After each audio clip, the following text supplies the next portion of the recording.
Halo semua, perkenalkan nama saya Skar Kinanti dari Prodi Hubungan Masyarakat Universitas Negeri Jakarta.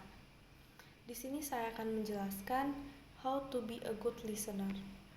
Kamu pernah gak sih menjadi tempat curhat orang terdekatmu? Bagaimana responmu terhadap cerita yang mereka utarakan kepada kamu? Apakah kamu mengetahui bahwa perananmu sebagai seorang pendengar sangatlah krusial? Ya, itu karena kamu dianggap sebagai sosok good listener, yakni seorang pendengar aktif yang dimana kamu tidak hanya mendengar melalui indera pendengaran, namun juga melakukan komunikasi nonverbal dengan bicara dan melibatkan pemahaman, empati, dan rasa hormat terhadap lawan bicara. Terlepas apa yang menjadi topik dan terlepas kesetujuan atau ketidaksetujuan kita terhadap opini atau pendapatnya.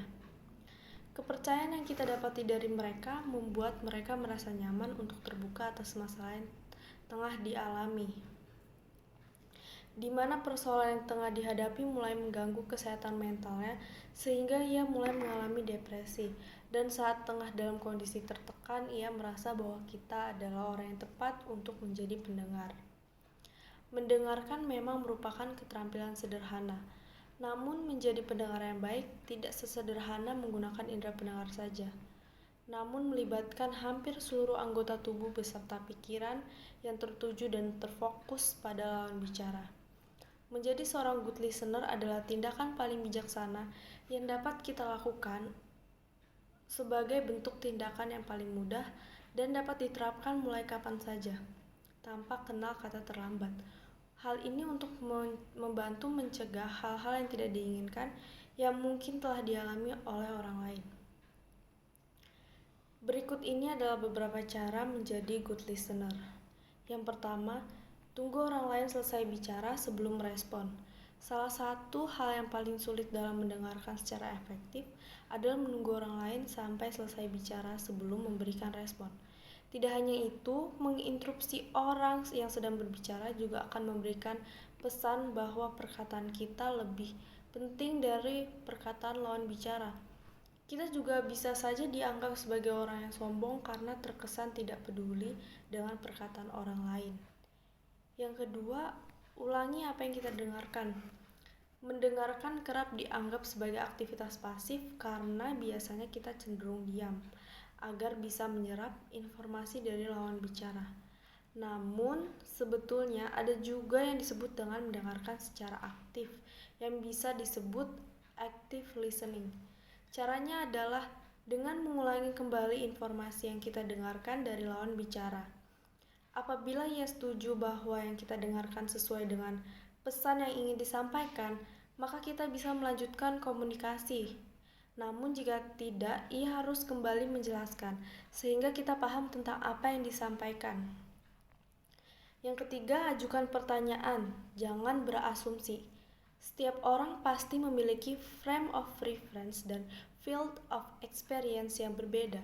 Akibatnya, pemahaman kita terhadap informasi yang sama bisa saja berbeda-beda. Maka wajar aja kalau kita membuat penilaian tertentu saat mendengarkan orang lain berbicara. Namun jangan jadikan penilaian atau asumsi tersebut sebagai final. Tanyakan jika memang ada informasi yang belum jelas. Pertanyaan ini dapat memberikan kita pemahaman lebih, tak hanya tentang informasi tersebut, tetapi juga tentang lawan bicara kita. Yang keempat, tunjukkan bahasa tubuh yang positif. Saat mendengarkan orang lain berbicara, penting sekali untuk memperhatikan dan menunjukkan komunikasi nonverbal atau gesture yang baik, atau dalam kata lain gesture tubuh yang siap mendengarkan dan tidak merasa keberatan, sehingga membuat lawan bicara tidak merasa menjadi beban. Dan tunjukkan bahasa tubuh yang positif, bahwa kita tertarik dengan informasi yang mereka sampaikan. Hal ini juga membuat lawan bicara merasa bahwa kita menganggap informasi tersebut benar-benar penting dan membuat lawan bicara tidak merasa menjadi beban. Tunjukkan melalui gerak-gerik tubuh bahwa kita siap mendengarkan dan bersedia menyimak kisah atau keluhan apapun. Menjaga gesture yang baik dapat dilakukan dengan menerapkan hal-hal yang cukup simpel namun krusial ini, seperti memposisikan tubuh secara nyaman, tetap menjaga kontak mata dengan lawan bicara. Yang terakhir itu adalah empati. Menjadi pendengar yang empatik adalah di mana kita tidak hanya mendengarkan dan memahami kronologis permasalahan, penyebab permasalahan, atau dalam kata lain, teknis dari kisah. Namun mendengar secara empatik fokus pada bagaimana kita menempatkan diri kita dalam permasalahan yang sama dengan lawan bicara. Seolah kita berada di posisi yang sama dengannya, merasakan emosi yang sama seperti kekecewaan, keresahan, kebingungan, dan lain sebagainya. Atau dalam kata lain, kita melakukan mirroring atau pencerminan kembali diri kita atas apa yang diceritakan oleh lawan bicara kita. Sehingga kita mendapatkan pemahaman utuh tidak hanya mengenai kronologis kisah, namun juga bagaimana kejadian atau kisah tersebut dapat mempengaruhi pikiran atau psikologis kita juga. Menjadi good listener memang tidak mudah, tetapi semoga dengan menerapkan hal-hal tadi dapat membantu atau memperbaiki sikap kita dalam mendengarkan agar menjadi good listener untuk orang lain. Sekian dari saya, terima kasih.